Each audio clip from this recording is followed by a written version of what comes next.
Chapitre 7. La main à la pâte. Le manoir et les bâtiments de ferme étaient humides, et leurs aménagements sommaires.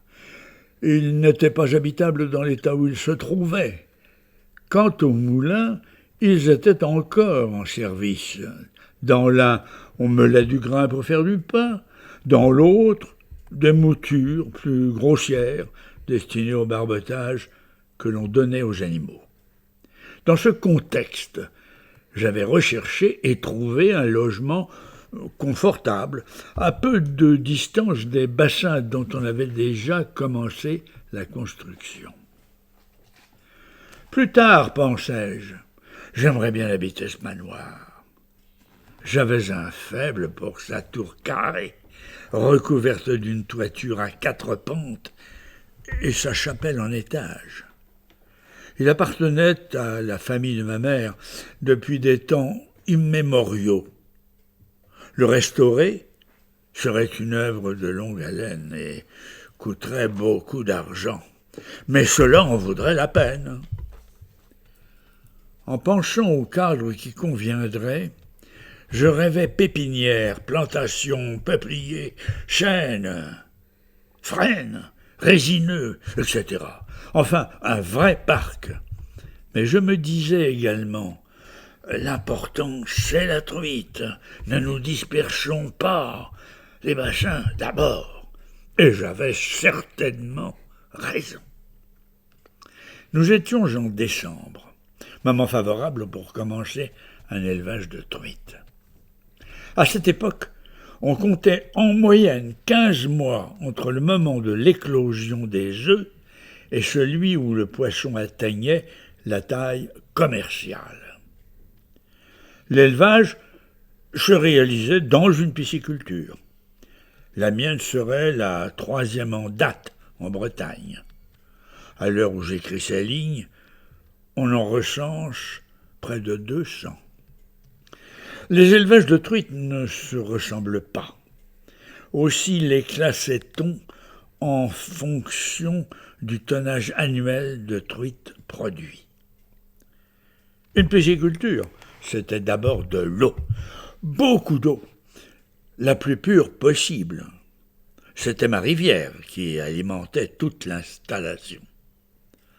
L'eau était captée en amont les bassins, par un bief dont une vanne en bois épais, fonctionnant comme une porte qu'on ouvrait ou fermait par une crémaillère à manivelle, régnait ainsi le débit de l'eau. Cette vanne, c'était le premier matériel que j'avais fait installer. J'avais choisi ce qu'il y avait de mieux.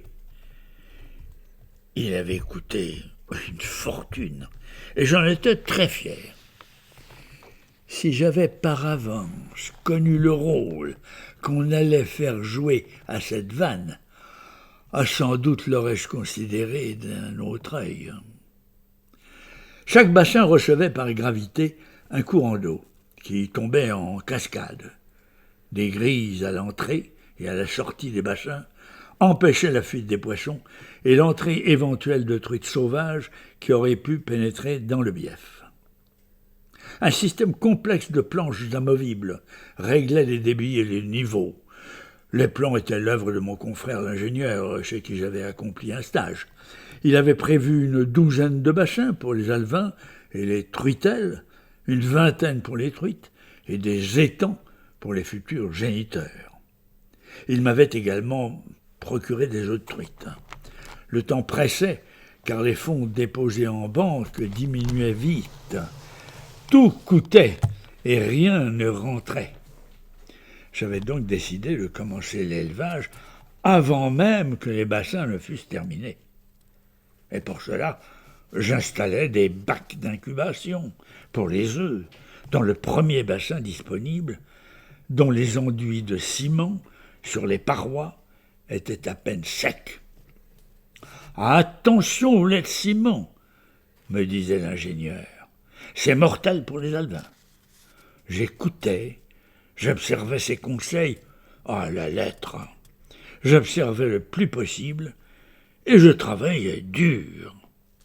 J'utilisais pour l'incubation l'eau d'un ruisseau dont la source était proche.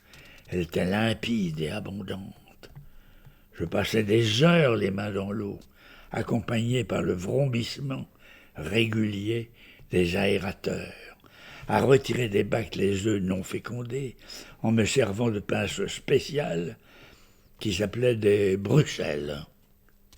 La couleur ivoire de ces œufs morts tranchait sur le rose pâle de ceux qui étaient vivants.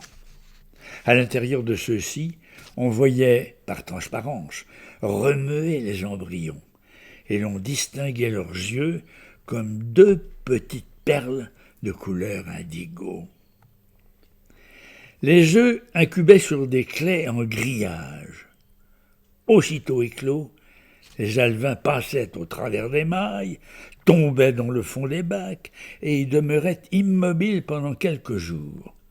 Ensuite, ils commençaient à se déplacer en traînant une poche nutritive volumineuse qui se résorbait peu à peu jusqu'au moment où ils se groupaient dans les angles des bacs pour y former une masse brune, agitée par le frétillement continu de milliers de minuscules nageoires, une sorte d'essaim allongé que l'on appelait hérisson de pisciculture pour sa ressemblance avec l'animal.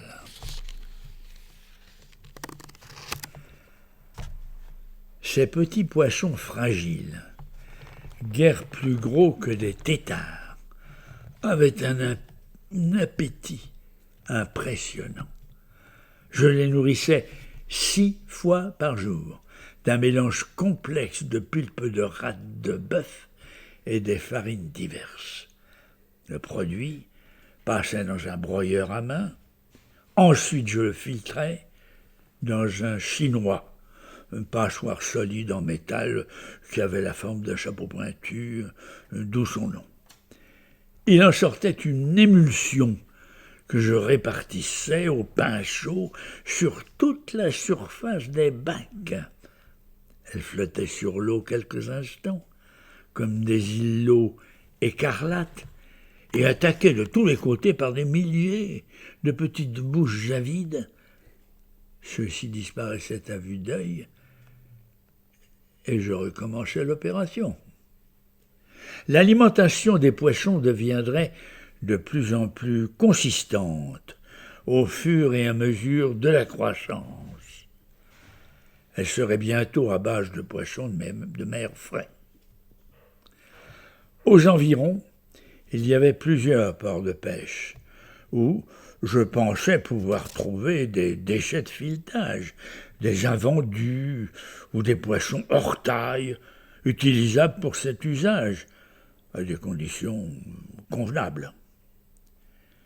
Je surveillais aussi les travaux, et je me démenais pour me procurer régulièrement des rats et des foies de bœuf.